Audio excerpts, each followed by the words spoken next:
Key events in Alfred Nobel's life in a winter light of 1833. In the quiet cradle of Stockholm, a child was born, Alfred Nobel. A name the world did not yet know it would one day speak with reverence. Yet, even as he arrived, fate cast its first shadow.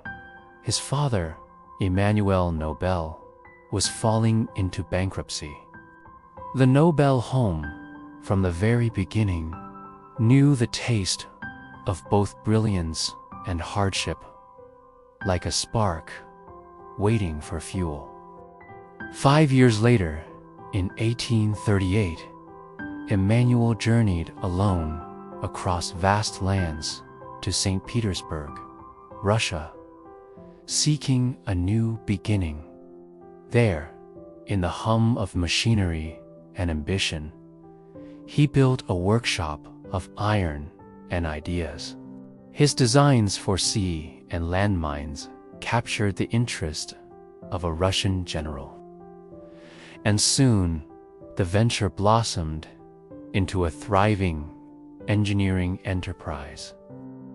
The Nobel name began its slow ascent. By 1842, the family was reunited in St. Petersburg. The distance that once fractured their lives was gone. And within this restored household grew a boy whose mind flickered with curiosity and untamed potential. Between 1850 and 1852, at only 17, Alfred Nobel mastered 5 languages and traveled across Europe and beyond. In Paris, he worked in the laboratory of T. Jules Pellows, where glass vessels shimmered with chemical mysteries. He wandered through Italy, Germany, and later crossed the ocean to the United States, gathering knowledge like embers gathering heat. But the world shifts without mercy. From 1853 to 1856, the Crimean War ended, and the Russian military canceled their orders. Emmanuel's company collapsed once again. Amid this turmoil, Alfred's chemistry teacher, Nikolai Zinin, spoke of nitroglycerina, substance dangerous enough to kill, yet powerful enough to change the world. It was a whisper from destiny. In 1862, Alfred Nobel devoted himself to the volatile mystery of nitroglycerin. Each experiment danced on the edge of disaster, yet he pushed forward with unwavering resolve. By 1863, he had returned to Stockholm and secured his first patent, nitroglycerin, as an industrial explosive. Alfred Nobel had placed his foot on the path that would define his life. Then, in 1864, came both innovation and heartbreak. He invented the detonator, founded Nitroglycerin AB, and lost his beloved brother, Emil, in a catastrophic explosion. The tragedy carved a deep scar, one that would echo in Alfred's conscience for years to come. In 1865, he strengthened the detonator's design and built a factory in Krummel, Germany. Yet the following year, 1866, a violent blast reduced it to ruin. On a small raft anchored on the river Elbe, Alfred conducted daring experiments seeking a safer path. There, he discovered that nitroglycerin, mixed with kieselguhr, became stable. He called it dynamite, from dynamis, meaning power. With dynamite, the world transformed. Alfred expanded his enterprises, founding companies across the United States, Britain, and Europe. His name became tied to progress, sometimes celebrated, sometimes feared. In 1871, he established the British Dynamite Company. A year later, in 1872, his father, Emmanuel, passed away. Success and sorrow twined themselves tightly through Alfred's life. In 1873, at the age of 40, Alfred Nobel had become a wealthy man.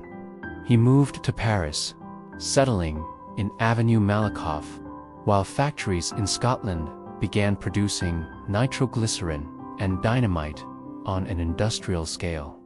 Then, in 1875, he created blasting gelatine, securing further patents and forming new companies.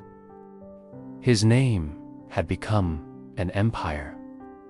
That same year, a quiet yet momentous meeting occurred. He hired Bertha Kinsky as a secretary. Though she stayed only briefly, her later work as a peace activist would profoundly influence Alfred's final vision. Throughout the 1880s, Nobel's companies merged and expanded from Italy to Switzerland, from Germany to the UK. He built laboratories, acquired land, and continued searching for purpose amid the powerful inventions he created. In 1887, he patented ballastite, a smokeless powder that stirred political conflict. In 1889, he mourned the death of his mother, Henriette. In 1891, after a dispute with the French government over ballastite, Alfred left Paris behind and settled in San Remo, Italy, a quiet refuge where the ocean whispered and a man weary of conflict could rest.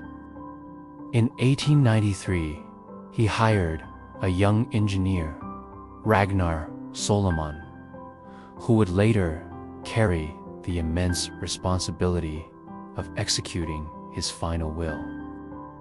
By 1894, Alfred Nobel had acquired Bofors Gullsping in the manor of Brukborn in Karlskoga, Sweden. These would become central guardians of his legacy after his death. In 1895, inside the Swedish-Norwegian Club in Paris, Alfred Nobel signed his final will. It was not simply a legal document, it was a confession, a reflection, a hope. He declared that his fortune should be used to reward those who confer the greatest benefit to humankind. Thus, the idea of the Nobel Prizes was born from both brilliance and regret. On December 10, 1896, Alfred Nobel took his last breath in his San Remo home. He was 63 years old.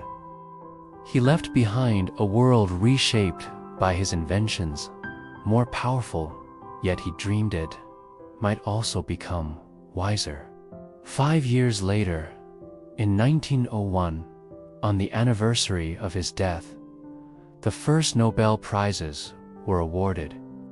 The world honored not only the man who created dynamite, but the man who turned a legacy of destruction into a legacy of enlightenment, discovery, and peace.